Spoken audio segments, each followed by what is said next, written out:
Hey guys, Gotham Geek Girl here, and let's talk James Bond casting and history. The James Bond franchise is the longest running and one of the most successful franchises of all time, so fans are anxiously waiting for the official casting of the next Bond.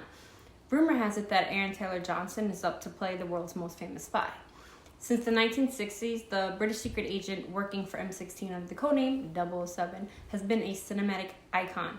First, let me say that each actor brought something totally different and iconic to the character in their own respective right. Bond comes from the mind of a novelist, Ian Fleming, in 1952. He wrote like a dozen books and a couple short stories, and since then there have been 27 films in total.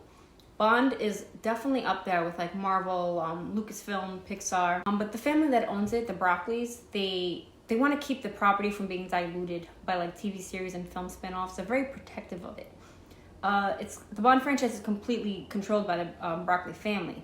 They maintain creative control, they produce the films, therefore they make all the decisions. Rightfully, they're protective of it, as Barbara, the producer, her father was the original producing co-founder of the franchise. So let me get into the Bonds.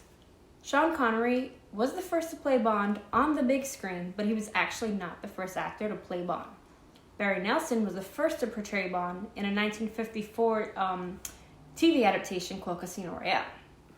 And it can also be argued that the stuntman, Bob Simmons, he shot, the gun barrel sequence that actually became the trademark of the series. He could be considered the first Bond. So Sean Connery played Bond 5 times on the big screen.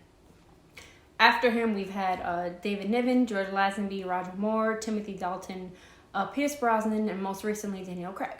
So fans want to know who's next. Connery, he had physical prowess and sexual magnetism, and that became closely identified with the Bond character. He actually impressed the novelist so much that Fleming changed his views and incorporated aspects of his portrayal into the books. Brosnan brought the series to a much more modern context. They dropped matters like his poor treatment of women, believe it or not, it was worse back then, and smoking in GoldenEye in the 90s. Brosnan was highly gadget focused. So the biggest changes came from Daniel Craig's tenure. He played in 5 films from Casino Royale in 2006 up to No Time to Die. His portrayal completely reinvented Bond. It's a much more realistic take. He brought a lot more depth to the character. You take him more seriously. He's smooth and suave. That separates him from the Bourne franchise. So he completely elevated the series with Skyfall, which earned over $1 billion worldwide. He also had no-nonsense villains. He wasn't reliant on gadgets. He wasn't too teched out. He was very suave and he could take a punch, which is why Aaron Taylor Johnson fits. He fits the younger direction that the Broccoli's want.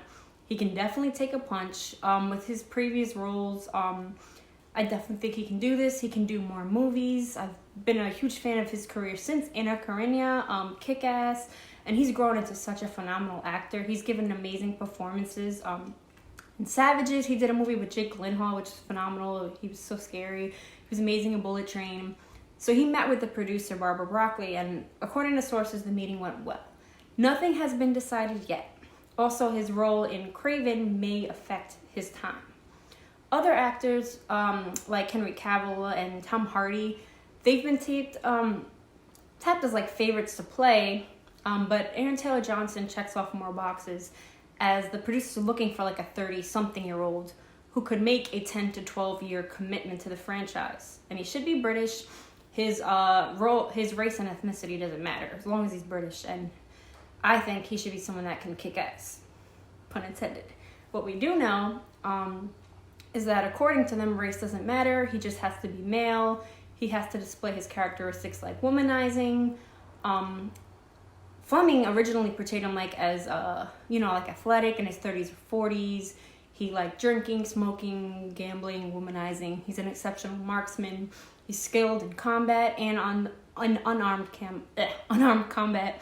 And he kills without hesitation, but usually when it's like carrying out orders or self-defense. Now, Idris Elba has been my dream casting for decades, but age is a factor. Some fans are talking about Tom Hiddleston, Regé-Jean Page. They don't cut it for me. I don't think they don't look like they could really take a punch. What Barbara said, I completely agree with.